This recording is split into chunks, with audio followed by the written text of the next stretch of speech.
Assalamualaikum warahmatullahi wabarakatuh. Alhamdulillahi rabbil alamin. Wassalatu wassalamu ala asyrafil anbiya'i wal mursalin wa ala alihi wa ashabihi ajma'in. Asyhadu an la ilaha illallah wahdahu la syarikalah wa asyhadu anna Muhammadan abduhu wa rasuluh. Bapak, saudara-saudara majelis jamaah peserta kuliah malam Jumat yang saya hormati, sebelum kita memasuki lanjutan kuliah malam Jumat yang lalu yang menegaskan kalau Allah Subhanahu wa taala yang paling ahli di dalam mengatur dan menyusun yang dinamakan strategi perjuangan. Allah Subhanahu wa taala tidak mungkin kebobolan, lalai dan lengah mengantisipasi kemungkinan-kemungkinan yang akan terjadi, yang akan dihadapi oleh amanah yang akan diemban oleh umat Islam. Sehingga kita yakin Allah Subhanahu wa taala telah meletakkan dasar-dasar strategi itu lengkap dengan juklak operasionalnya, bagaimana menyusun kekuatan, bagaimana memanfaatkan kekuatan, bagaimana menyergap peluang-peluang dan kesempatan-kesempatan strategis, momen-momen strategis. Tidak mungkin Allah lengah mengatur itu semua. Persoalannya barangkali kita umat Islam yang tidak menyadari hal itu, sehingga terkadang kita tergius oleh bisikan-bisikan setan untuk mencoba mengarang-arang, mengadang-adah, membikin-bikin strategi hasil olahan otak pikiran kita yang kurisang dan korengan ini. Padahal apa yang susah-susah kita upayakan jauh-jauh sebelumnya, Allah Subhanahu wa taala telah mematangkannya sebagai bekal untuk kita.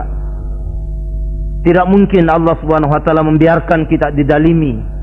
Tidak mungkin Allah Subhanahu wa taala menciptakan satu kondisi di mana kita tidak disiapsiagakan dengan bekal-bekal untuk itu. Cuma sebelum kita memasuki hal ini secara lebih terperinci sebagai lanjutan kuliah malam Jumat yang lalu, perlu kita segarkan dan pertajam ulang. Sebab kuliah malam Jumat ini bukan untuk mengikuti ulangan pada bulan-bulan triwulan untuk naik kelas buat lulus dapat ijazah. Kuliah malam Jumat juga bukan dalam rangka untuk kita memperbaiki posisi kepegawaian kita dengan adanya tambahan jaminan kualitas skill dan kemampuan yang kita miliki lewat kuliah malam Jumat. Tapi kuliah malam Jumat ini diharapkan untuk kita pahami betul-betul Islam itu, untuk selanjutnya kita laksanakan dengan baik, sehingga bukan kejanggalan, bahkan merupakan keharusan untuk materi-materi tertentu perlu dipersegar dan dipertajam untuk mencari dan melihat relevansinya, supaya jangan lepas konteks dengan materi-materi baru yang akan terhidangkan. Beberapa bulan yang lalu, kalau tidak tahun yang lalu, pernah kita dengarkan minimal ada 3 tingkat kualitas syahadat yang dimiliki umat Islam dalam realitasnya. Ada yang bersyahadat semata-mata karena dalam posisinya dan statusnya tidak lebih daripada sekedar hamba Allah Subhanahu wa taala saja, ditandai dengan sikap mental sekedar siap mematuhi dan mentaati seluruh ketentuan dari Allah Subhanahu wa taala. Titik. Apa perintah Allah dia akan laksanakan. Apapun risikonya tidak menjadi masalah. Hancur mati baginya bukan persoalan. Dia akan laksanakan bagaimana bunyinya perintah. Yang penting baginya dia mematuhi ketentuan Allah Subhanahu wa taala. Dia sadar dia tidak punya hak untuk berinisiatif. Dia memantapkan kesadaran itu bahwa dia tidak lebih daripada sekedar robot. Akal yang diberikan oleh Allah Subhanahu wa taala kepadanya hanya adalah alat untuk mematuhi ajaran Allah Subhanahu wa taala. Cenderung pola pikir seperti ini dan kualitas syahadat yang begini untuk dikatakan egois, individualis. Dia hanya asyik memikirkan keselamatan dirinya saja. Dia tidak pusing, jangankan masyarakat sekitar, jangankan kelompok manusia di tempat yang lebih jauh. Dia tidak ambil peduli menyangkut istrinya, anaknya. Ada saja alasannya memang untuk cari enaknya, bahwa Nabi Nuh juga anaknya tidak beres. Apalagi saya yang bukan keturunan Nabi Nuh. Sebab setan memang pintar sekali menyergap peluang-peluang yang dapat meninabobokkan seseorang hamba untuk asyik dengan kehambaannya itu. Yang penting baginya ada jaminan bahwa dia akan masuk syurga. Peduli setan dengan orang-orang di sekitar saya. Istri saya tidak bisa diatur, Nabi Lut juga istrinya tidak bisa diatur. Anaknya tidak bisa dikendalikan, Nabi Nuh juga anaknya kepala batunya kaliber internasional.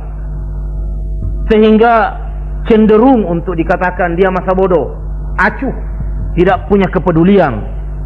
Tiba-tiba seluruh pejabat di sekitarnya menjadi komunis, koruptor kawakan kaliber dunia, peduli setan. Biari mereka begitu semua. Orang di sekitarnya tidak pakai akhlak lagi, tidak pakai tata krama lagi. Dia tidak pusing. Sebab baginya neraka itu memang penghuninya banyak, dan syurga memang sedikit yang mendapat surat izin masuk syurga. Dan diantaranya katanya dia, ketawalah dia, senanglah dia, walaupun di sekitarnya orang sudah meraung-raung dengan keadaan yang sangat tidak menyenangkan. Dia salat, dia puasa, dia ke masjid, dia ngisi celengan juga dengan uang recehan. Dia menghadiri kuliah untuk tidur, kan untuk dia perhatikan. Memang beralasan untuk dia hibur dirinya orang beriman. Tapi inilah kualitas syahadat yang paling rendah, yang sedikit saja bisa berbahaya. Kalau tidak ada upaya memperbaikinya dan meningkatkan kualitasnya, kondisi syahadat yang seperti ini setiap saat bisa menjadi ancaman. Memang kita tidak sangkal bahwa dia akan mengalami ketenangan, dan tenang betul sebab dia tidak pusing dengan orang di sekitarnya. Mau kiamat pun dia tetap tenang kelihatannya, super tenang. Mungkin dia bisa dimasukkan di dalam kategori awal lawistaqamu ala tariqa la askainahu manggadaka. Tetapi bapak dan saudara, bukan itu yang mau di-tracing pada malam ini. Ini secara gambaran realitas syahadat umat di lapangan. Ada kecenderungan digiring seperti ini. Syahadat masa bodoh, syahadat yang asyik dengan dirinya saja, syahadat egosentris, individualis, lulu gue, syahadat orang Betawi, peduli setan dengan mereka. Yang kita inginkan adalah kualitas syahadat yang lebih di atas sedikit. Syahadatnya mereka yang dapat dikategorikan jundullah, tentara Tuhan, yang menempatkan dirinya bukan saja sebagai hamba, tapi dia adalah karyawan. Dialah aparat, jurulullah, tentara Allah Subhanahu wa taala. Mereka inilah yang harus merasakan iman ini sebagai sesuatu yang harus diperjuangkan untuk melestarikannya, mengamankannya, menyelamatkannya, dan meningkatkannya. Dia harus merasakan di dalam hidup ini ada perjuangan. Dia harus ada yang kalah dan harus ada yang menang. Dia harus melihat realitas di sekitarnya sebagai tantangan yang harus dia jawab. Hanya ada dua yang harus dia kategorikan di sekitarnya, lawan atau kawan. Sehingga setiap saat dia akan melakukan perhitungan. Bukan itu saja, sebagai karyawan, sebagai jundullah dari Allah Subhanahu wa taala, merasa bahwa kepentingan dia, tuntutan dia sudah dilayani, sudah diurus oleh Allah Subhanahu wa taala. Maka dia pun memang melihat dan merasakan Islam ini adalah urusannya, tanggung jawabnya yang harus dia perjuangkan. Tidak mungkin dia tenang kalau orang di sekitarnya sudah terjebak oleh arus maksiat yang begitu ganas. Dia tidak mungkin bisa diam, tidak mungkin tirunya nyenyak sebelum orang-orang di sekitarnya menganut, menerima Islam ini secara kafah sebagaimana mestinya. Dia akan berjuang terus sebagai tentara Allah Subhanahu wa taala. Dia akan memikirkan bagaimana supaya ekonomi yang ada ini adalah ekonomi Islam. Dia akan berusaha bagaimana politik yang ada adalah politik yang Islami. Dia kepingin dan dia berusaha keras untuk memanfaatkan cita-cita umurnya yang ada, untuk bekerja semaksimal mungkin melihat tegaknya li'ila'i kalimatillahi al-uliya'i. Itulah sebabnya dia tidak pernah santai. Tidak pernah dia merasakan adanya peluang untuk istirahat. Yang dia jadikan istirahat adalah perpindahan aktivitas yang satu kepada aktivitas yang lain. Inilah yang dijamin oleh Allah Subhanahu wa taala, wa man yuti'illah wa rasulah wa yakhshallaha wa yattaqihi fa ulaika humul faizun. Orang inilah akan merasakan kualitas, realitas al-faizun. Orang yang menang, orang yang jaya. Dia rasakan betul itu yang dinamakan bantuan Allah Subhanahu wa taala. Dia tidak pernah puas kalau hanya dirinya yang Islam yang baik. Tidak puas kalau hanya rumah tangganya saja. Bahkan tidak puas kalau hanya negaranya. Dia tidak puas kalau hanya sampai di sana saja. Dia melihat tugasnya adalah kafatan linnas dan rahmatan lil alamin. Dia cukup sadar bahwa sebenarnya dengan keadaannya yang begitu, untuk melaksanakan tugas sejauh itu ada keterbatasan. Karenanya dia terus meningkatkan kualitasnya. Dia terus meningkatkan potensialitasnya. Dia tidak puas kalau hanya dia memperoleh uang 1 bulan hanya 1 juta. Maunya 1 miliar, 1 triliun dan lebih banyak lagi. Sebab dia mau melaksanakan tugas yang lebih besar. Dia kepingin mengangkat kerja yang lebih besar, mencakup dan meliputi wawasan yang lebih luas. Inilah syahadat yang sering kita populerkan dengan syahadat S2. Syahadat yang lebih tinggi. Dia bukan hanya merasakan dan menyadari diri sebagai jundullah, sebagai tentara Allah, tapi dia sadar sekali dia adalah khalifatullah di muka bumi. Itu yang membuat dia penasaran. Itu yang dia incar terus menerus menjadi program dalam skala prioritas dalam hidupnya. Dia mau buktikan, dia mau wujudkan, dia mau rasakan itu. Dia mau nikmati dan dia mau demonstrasikan bagaimana dinamakan khalifatullah itu. Secara ekstrim, perwakilan, wakil yang mewakili Allah Subhanahu wa taala. Konsekuensi paling minimal adanya pendelegeran wewenang, adanya pendelegeran kekuasaan, adanya pendelegeran kekuatan ilahiyah. Ada kemampuan membuat kata putus, ada kemampuan memberi warna, memberi sibegah, ada kemampuan memberi celupan, membuat dan membentuk opini, ada kemampuan menciptakan kondisi sebagai wujud daripada khalifatullah di muka bumi ini. Tentu adalah sangat tidak rasional, sangat tidak logis kalau khalifatullah itu sakit-sakitan, korengan. Bukan berarti kalau ada yang korengan itu bukan khalifah ya.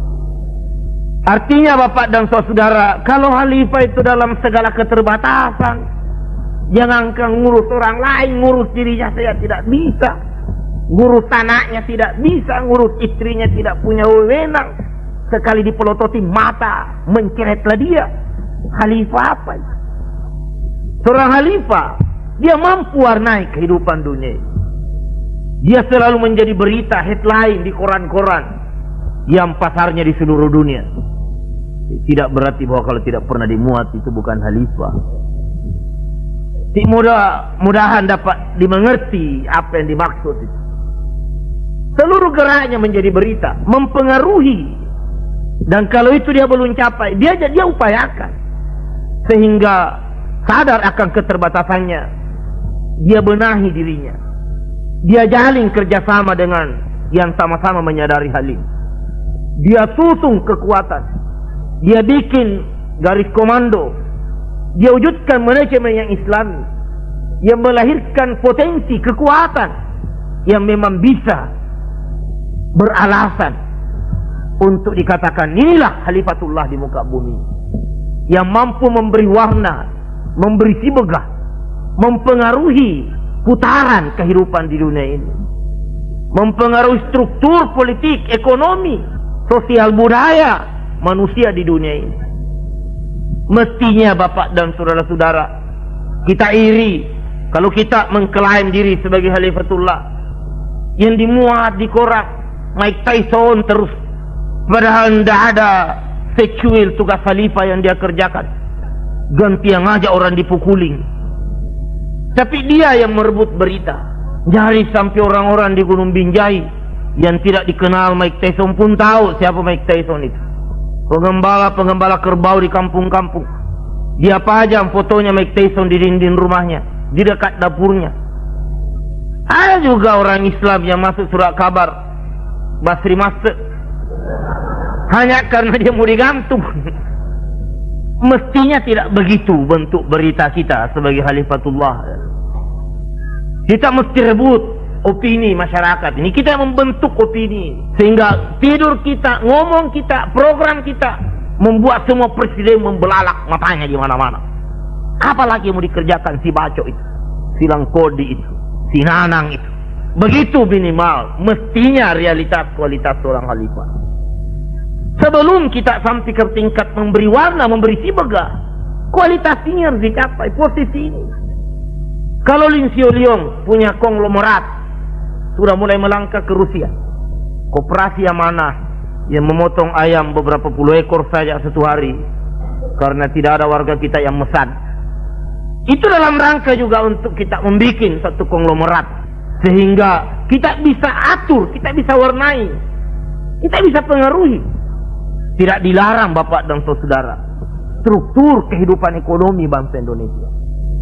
Bukan Indonesia saja, dunia sebagai wujud konsekuensi daripada Khalifatullah. Syahadat tingkat ini sudah sangat lumayan kalau bisa dicapai. Sayangnya Bapak dan Saudara, sekali lagi tidak perlu kita cari siapa yang salah. Kenapa kaji syahadat ini tidak terangkat-angkat secara serius?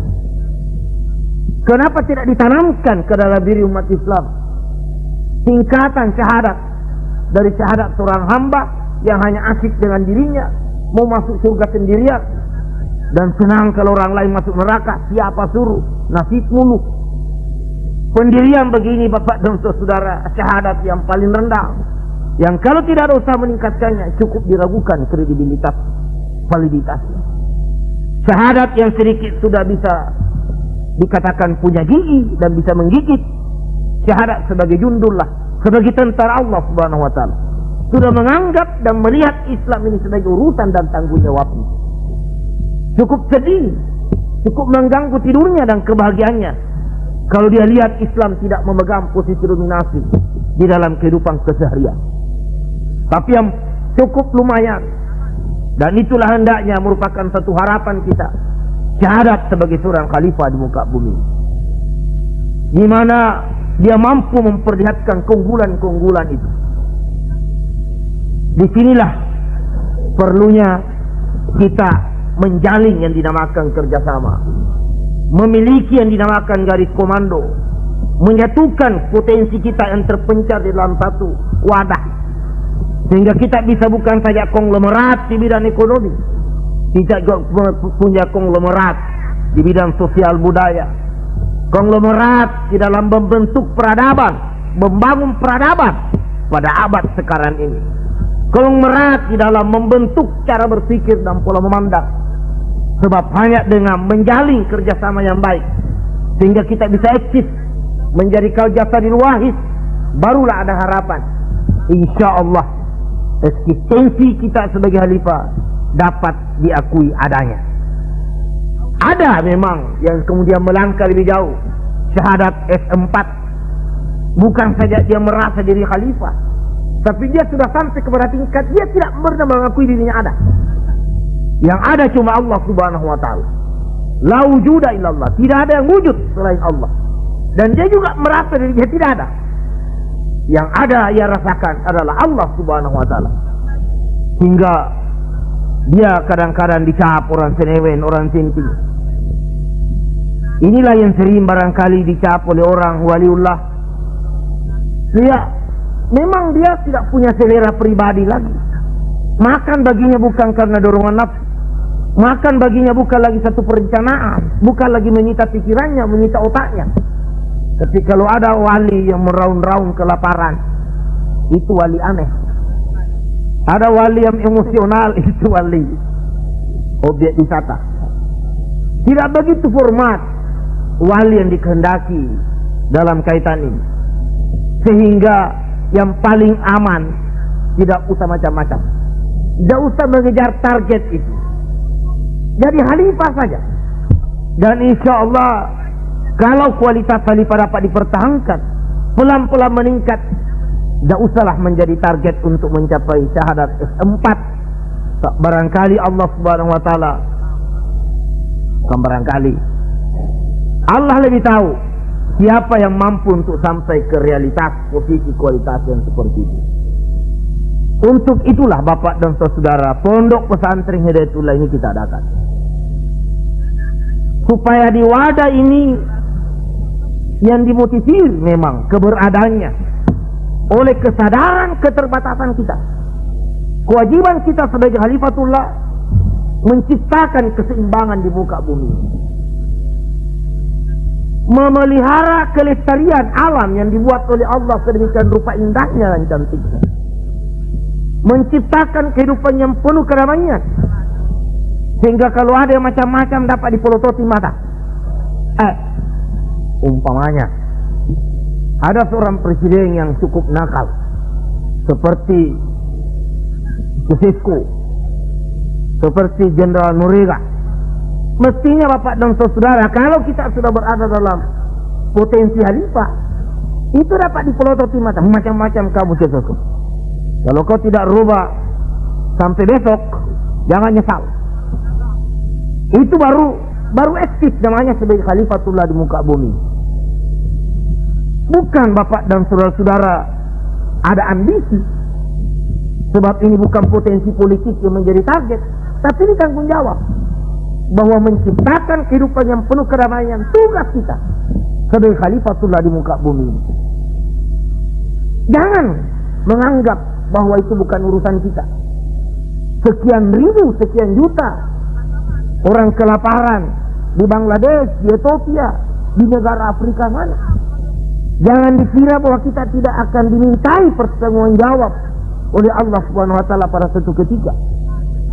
Dan kalau kita menjawab mengatakan, ya Allah, mana mungkin sertifikat yang itu di sana. Anak saya saja tidak bisa urut.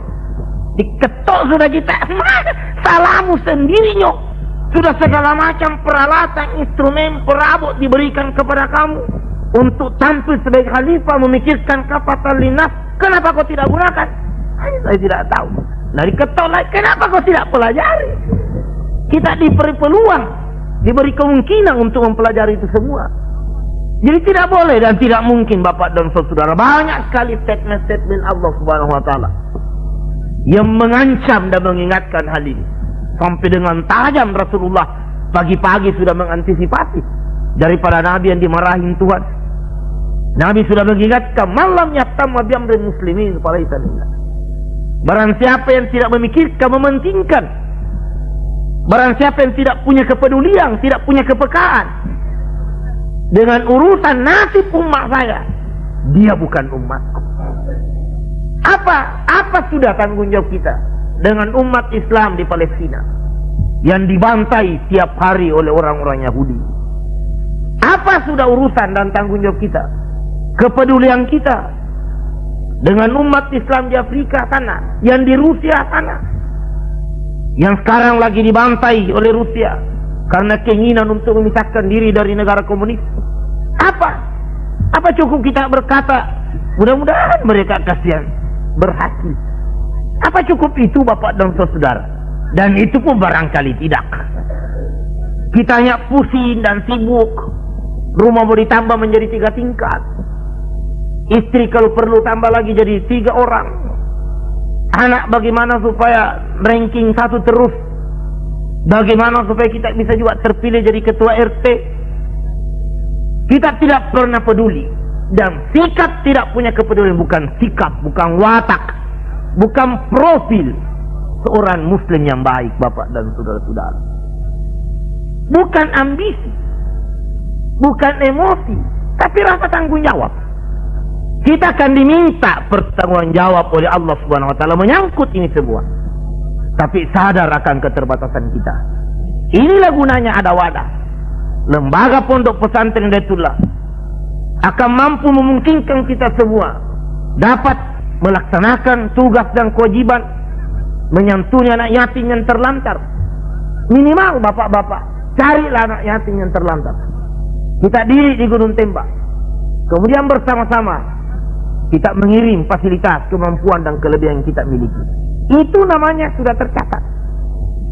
Anak yang tidak bisa diurus, yang tidak bisa diatur, jangan terlalu cepat berkata, sedangkan Nabi Nuh, apalagi saya yang hanya karyawan, yang hanya tamatan SGB, yang hanya tamatan SPG. Apa kita tidak melihat bahwa masih banyak cara untuk menyelamatkan anak kita? Kalau memang situasi sudah begitu kejam, begitu sadis, sudah cukup informatif keadaan itu, bahwa tidak gampang, tidak mudah mengurus anak, kita siapkan wadah menyelamatkan anak ini. Mari kita benahi Gunung Tembak habis-habisan. Mari kita selesaikan Gunung Tembak, sehingga kelak kalau punya anak, pagi-pagi sebelum ancaman itu datang, sudah diselamatkan. Kamu ke sana, nak.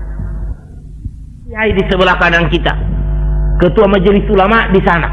Tidak bisa, apalagi saya cuma balik kampungan. Apalagi saya yang sibuk dari pagi sampai malam, dan ibumu juga sibuk jual-jualan, belum arisannya, belum ikut senam sini senam sana. Mana mungkin saya urus anakku? Jauh-jauh hari sudah ada kejujuran mengakui hal ini. Kita kirim ke Gunung Tembak sebelum dia punya pemikiran lain, sebelum dia dipengaruhi oleh arus yang mengasyikkan. Kita selamatkan pagi-pagi. Tapi kalau tidak ada, kita membawa kemana? Banyak cara yang dihadapkan, yang harus kita korak, yang harus kita siapkan untuk mengantisipasi kemungkinan-kemungkinan itu. Kalau kita sadar sebagai khalifatullah di muka bumi, insya Allah bukan cerita kosong, Pak, bukan fantastis, bukan utopia, bukan hayali.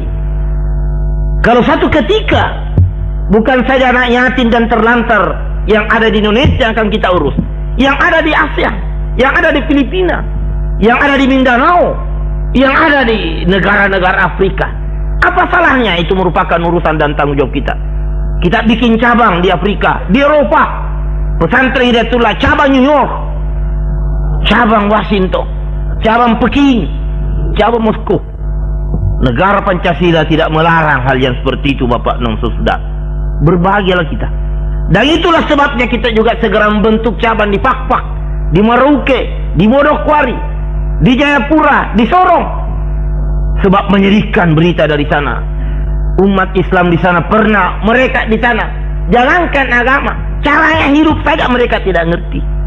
Tadi malam saya katakan di depan keluarga Total, logistik Total Indonesia, itu orang Irian sampai menggantung daun-daun di pantatnya, Pak, karena dia tidak tahu cebok. Kalau dia buang air besar, datanglah lalat. Untuk mengusir lalat, dia gantung daun itu di belakang, sehingga kalau dia jalan, beginilah itu daun mengusir lalat. Dia tidak ngerti bahwa untuk jangan lalat terundang, cebok namanya. Bayangkan itu. Bayangkan Bapak dan Saudara. Kita sebagai khalifah tidak boleh hanya sekedar ketawa mendengar berita hiburan itu. Hendaknya membuat kita berkata kasihan. Kita kirimlah tenaga ke sana. Jangan lantas Bapak mengatakan untung Ustaz sudah kirim. Iya, tapi pakai uang ke sana, Pak, pakai tiket. Pakai tiket. Dan kalau celengan ini cuma recehan, mana bisa tiba di Jayapura? Mana bisa? Tiba di sana juga makan. Tapi ayamnya koperasi mana Bapak tidak mau beli? Mana bisa? Mana peluang-peluang ini? Kita tunjukkan bahwa kita terundang untuk turut merasa bertanggung jawab. Sebab jangan kita terkecoh oleh pemikiran yang kadang-kadang dibakukan. Islam ini Allah Subhanahu wa Ta'ala tidak menuntut kita mengikul beban di luar kemampuan kita. Cuma kita sendiri yang kadang-kadang sok memaksa-maksa diri lebih daripada batas kemampuan.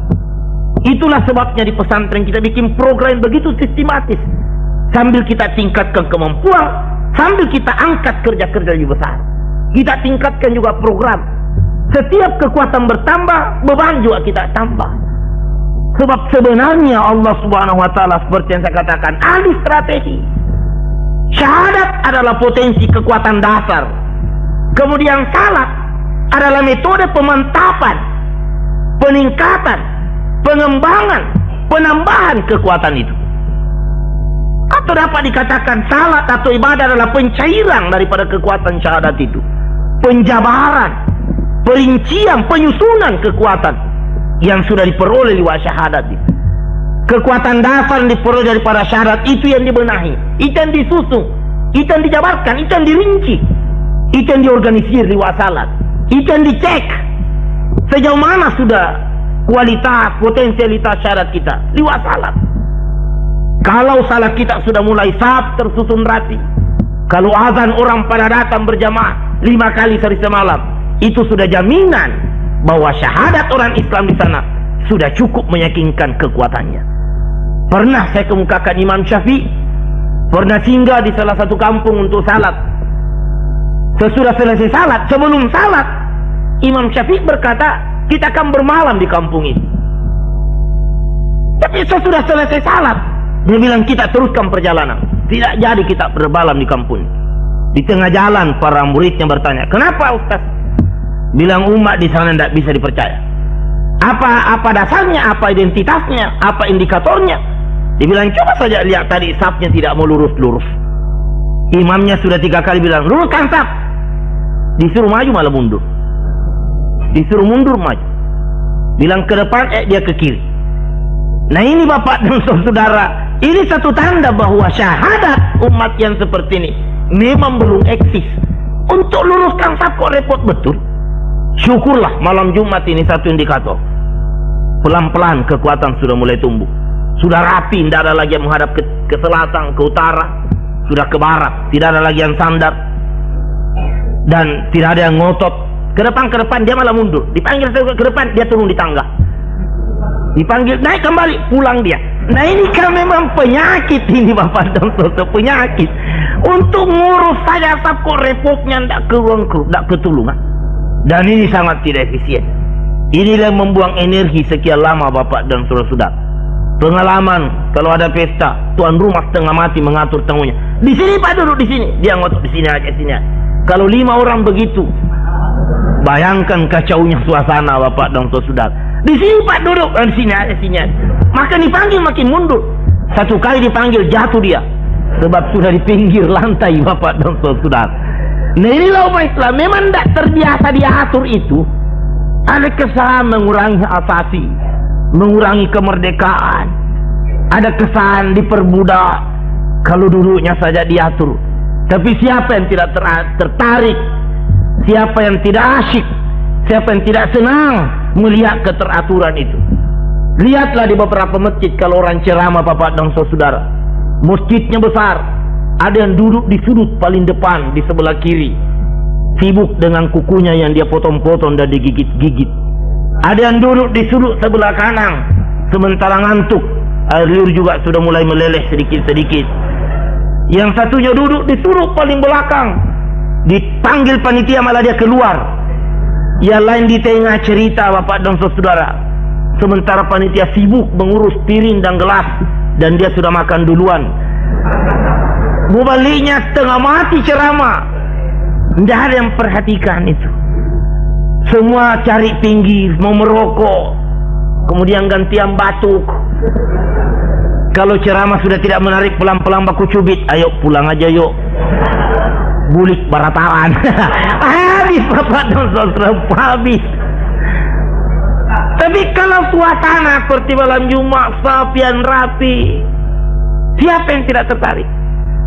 Sudah sering kita kemukakan orang kafir yang mau dihukum gantung oleh Rasulullah, langsung menyatakan masuk Islam melihat jamaah yang begitu teratur masuk masjid, salat sunat, terus duduk di saf terdepan, masuk lagi salat sunat itu masjid, dia sambung itu saf. Orang kafir yang sementara diikat mau dibunuh habis salat, sebab keburu waktu salat masuk, mestinya sudah dibunuh sebelum salat duhur. Dia sempat perhatikan, kalau memang begini umat yang dibina oleh Muhammad, rugi betul saya kalau tidak masuk. Selesai salat begitu mau dibunuh, dia minta waktu sejenak kepada Nabi, apa bisa saya buat pernyataan sebelum saya dibunuh? Apa? Kalau memang begini cara Muhammad mengurus umat, saya juga kepingin diurus betul. Saya masuk menyatakan diri menjadi orang Islam. Tidak jadi dibunuh. Andai kata ada sekarang ini orang mau masuk Islam datang ke masjid, itu yang menyebabkan tidak jadi masuk Islam. Sukanya sandal di dinding sambil merokok, melonjorkan kaki, kopiah disorong ke depan, sekali-sekali dihempas di lantai. Batuknya tidak pernah berhenti. Ustaznya asik ceramah, dia juga asik, pas kok bisik-bisik. Setelah dia mau keluar, sandal hilang semua.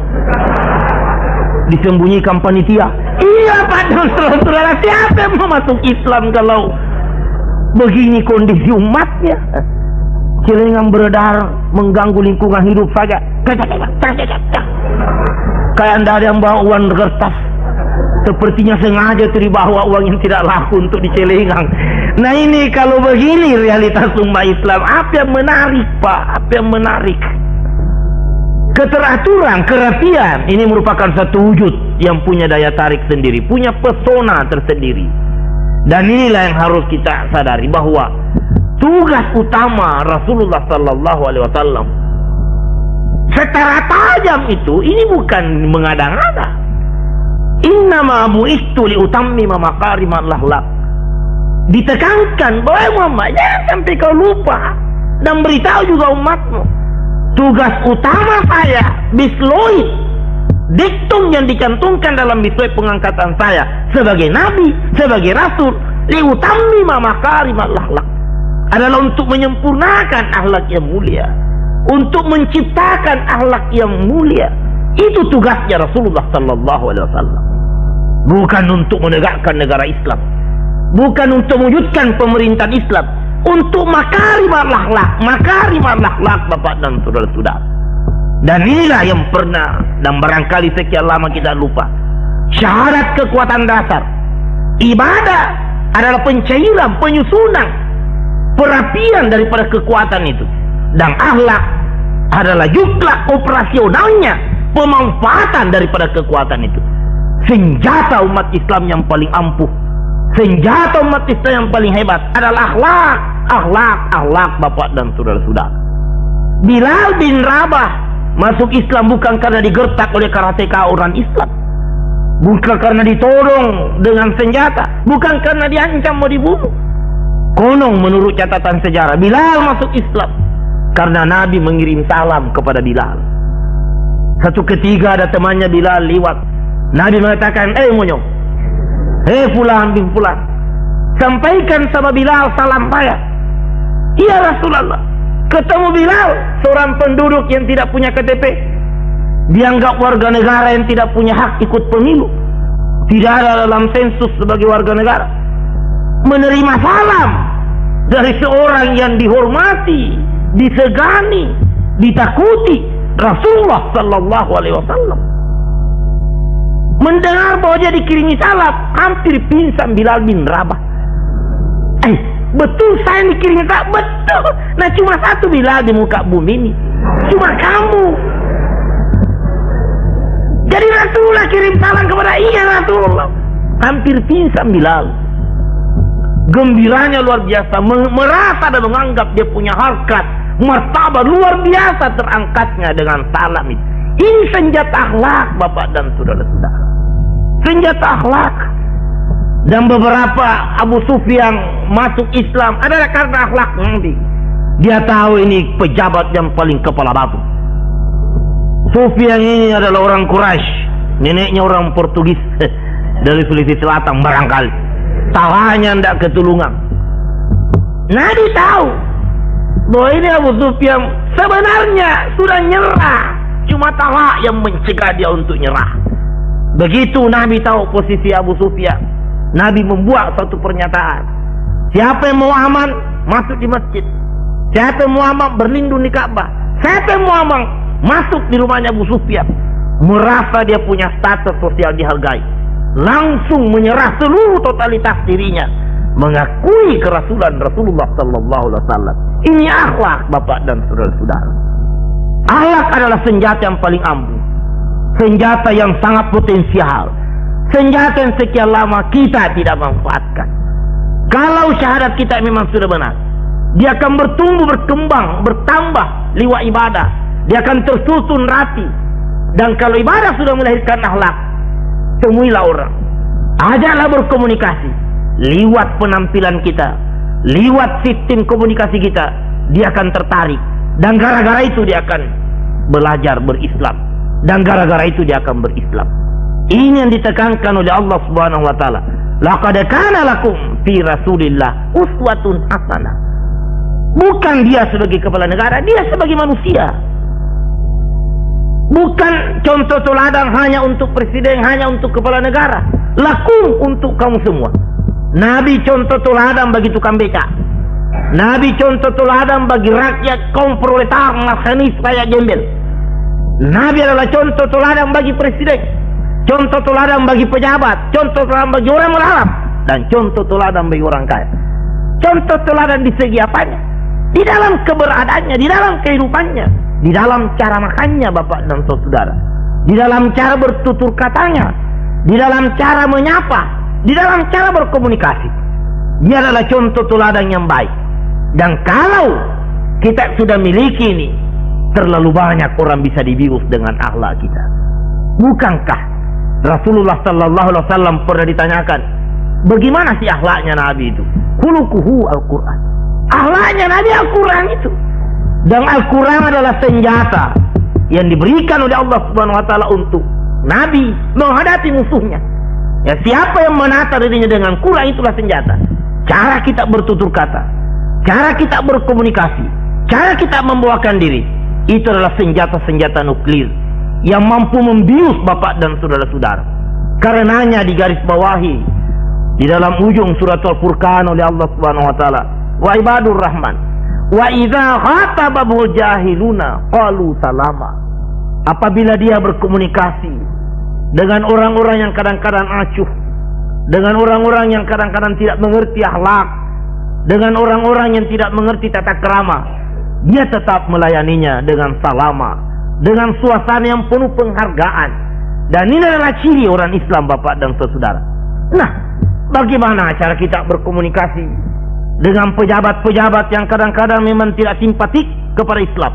Bukan karena dia musuh Islam, dia belum mengerti Islam.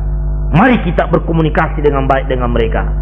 Orang-orang kaya yang kikir keparat, yang luar biasa baginya, bapak dan saudara, sepertinya takut betul berkurang dia punya uang. Bukan karena dia benci Islam, dia tidak ngerti. Mari kita coba bentang jalur komunikasi yang Islami dengan dia. Mari kita tawarkan jasa baik kepada dia. Dia akan habis-habisan, bapak dan saudara-saudara. Ini yang dinamakan akhlak. Nah, kalau kita sudah menyusun diri di dalam satu garis komando, di dalam satu wadah, setiap kita tampil berkomunikasi dengan siapa saja, dengan pihak siapa saja, kita bawakan nilai Islam di sana, yakin bahwa mereka akan tertarik. Mereka juga akan menawarkan dirinya. Pada dasarnya manusia sama.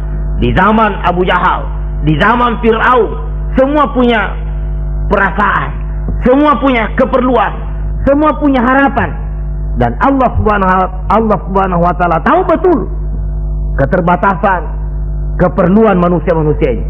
Maka dibimbinglah kita untuk memiliki apa yang mereka perlukan.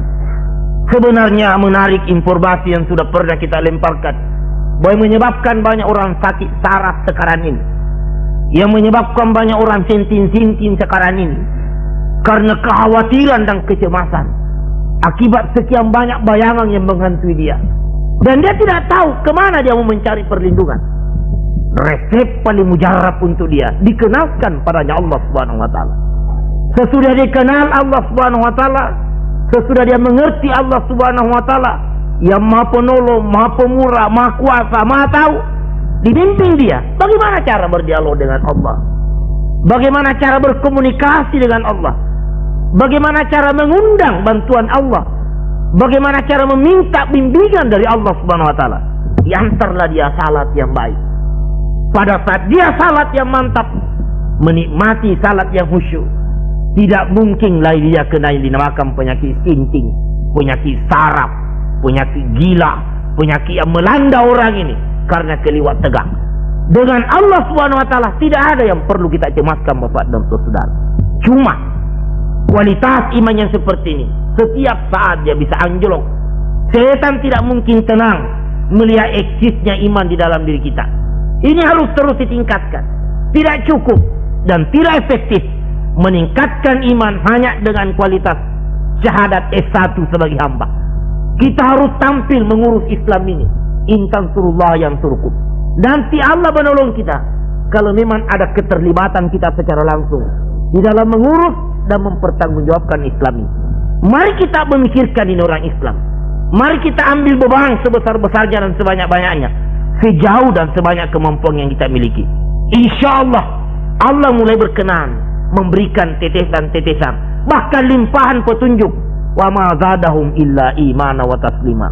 Meningkatlah iman kita dan Islam kita. Yakin Bapak dan saudara-saudara, peningkatan itu terasa sekali. Drastis itu peningkatan, kita rasakan. Sekali tempo dulu sebelum kita mencapai kualitas itu, yang dinamakan salat berjamaah itu beratnya luar biasa. Yang dinamakan datang di masjid salat luar biasa sulitnya. Tapi kalau ini sudah dicapai, luar biasa gelisahnya kita kalau satu ketiga kita tidak salat jamaah di masjid. Mari ini dijadikan standar ukuran. Kalau tidak ada perasaan menyesal tidak datang salat jamaah, itu namanya tingkatan syahadat kita masih kelas TK, Bapak dan Saudara. Belum terasa ada kerugian. Sebab manakala tidak ada peningkatan, itu pasti terasa. Sebab kalau ada peningkatan juga terasa. Dan setiap selesai salat adalah satu peluang dan momen untuk kita rasakan peningkatan itu. Satu hal yang tidak masuk di akal, satu hal yang sulit sekali dimengerti. Kalau setelah kita selesai salat, berdialog dengan Allah, berkomunikasi dengan Allah, atau katakan dalam bahasa untuk mudah dimengerti, bercanda dengan Allah di dalam salat. Lantas sesudah itu kita tidak rasakan ada kesegaran, kita tidak rasakan ada peningkatan. Itu namanya Bapak dan saudara-saudara penyakit. Itu namanya bahwa kualitas iman kita memang masih sangat rendah sekali. Sebab kenapa dan bagaimana mungkin dialog dengan Allah kita tidak rasakan sentuhan itu? Mana mungkin kita tidak rasakan peningkatan itu? Tapi apa urgensinya? Apa urgensinya meningkat ini kekuatan, meningkat ini kualitas, kalau beban kita tetap begitu-begitu saja? Kalau beban kita tetap hanya sibuk dengan istri saja, sibuk dengan anak saja, tidak punya kepedulian dengan nasib umat Islam, tidak punya kepedulian dengan realitas yang dialami oleh agama kita, buat apa dan untuk apa peningkatan potensi itu? Tapi kalau potensi itu kita rasakan meningkat lewat salat, kemudian kita manfaatkan mengangkat tantangan-tantangan baru, enak sekali rutinitas ini. Mekanisme ini terasa sekali berjalan di dalam diri kita. Karenanya, satu kali saja tidak salat jamaah, langsung terasa adanya kesempatan empuk yang berlalu dengan sia-sia. Inilah menyebabkan kehidupan orang Islam begitu mengasihkan. Bagaimanapun runyamnya, bagaimanapun kacaunya, bagaimanapun goncangnya dan gelisahnya perasaan kita, tapi kalau sudah selesai salat, luar biasa sejuknya perasaan ini, luar biasa nyamannya perasaan ini. Asal dialog, komunikasi dua arah pada kita salat betul-betul terjadi sebagaimana mestinya. Inilah kenikmatan kehidupan orang Islam dan kehidupan orang beriman. Akhirnya Bapak dan saudara, mari kita cek keberadaan syahadat kita sebagai kekuatan dasar, dan mari kita manfaatkan akhlak sebagai senjata paling ampuh di dalam menghadapi, memenangkan diilahi kalimatillahi ulia dalam posisi kita, status kita sebagai khalifatullah di muka bumi ini. Lewat wadah pondok pesantren Hidayatullah cukup efektif untuk menyalurkan beban dan tanggung jawab kita sebagai khalifatullah di muka bumi ini. Untuk itu marilah kita berdoa kepada Allah Subhanahu wa taala. Mudah-mudahan cara kita membawakan Islam ini tidak usah sampai kepada tingkat yang terlalu menegangkan. Tidak usah sampai kepada tingkat nyerempet bahaya yang mengundang risiko, yang mengundang akibat yang kadang-kadang berada di luar batas kemampuan kita. Dengan akhlak saja tidak ada benteng yang tidak bisa kita robohkan. Dengan akhlak Bapak dan saudara, tidak ada musuh yang tidak dapat kita jinakkan. Dengan izin Allah Subhanahu wa taala, dengan akhlak Islam dapat kita bawa jaya, unggul dan menang pada abad ini, pada saat ini. Semoga Allah Subhanahu wa taala berkenan memenuhi harapan dan doa kita. A'udzubillahi minasyaitonirrajim. Bismillahirrahmanirrahim. Alhamdulillahi rabbil alamin. Wassalatu wassalamu ala asyrafil anbiya'i wal mursalin wa ala alihi wa ashabihi ajma'in. Allahumma aqsim lana min khashyatika ma tahulu bi bainana wa baina ma'siyatik, wa min ta'atika ma tuballighuna bi jannataka, wa min al-yaqini ma tuhawwinu bi alaina masa'ibad dunya. Allahumma matti'na bi asma'ina wa basarina wa quwwatina ma ahyaytana waj'alhu waritha minna waj'al sarrana 'ala man dalamana wansurna 'ala man adana wa la taj'al musibatana fi dinina wa la taj'al dunya akbar hammina wa la mablagha ilmina wa la tusallit 'alaina man la yarhamuna wa la tusallit 'alaina man la yarhamuna wa la tusallit 'alaina man la yarhamuna. Amin amin amin ya rabbal alamin. Wa sallallahu ala Muhammadin wa ala alihi wa sahbihi ajma'in. Subhana rabbika rabbil izzati amma yasifun wa salamun alal mursalin walhamdulillahi rabbil alamin. Wassalamualaikum warahmatullahi wabarakatuh.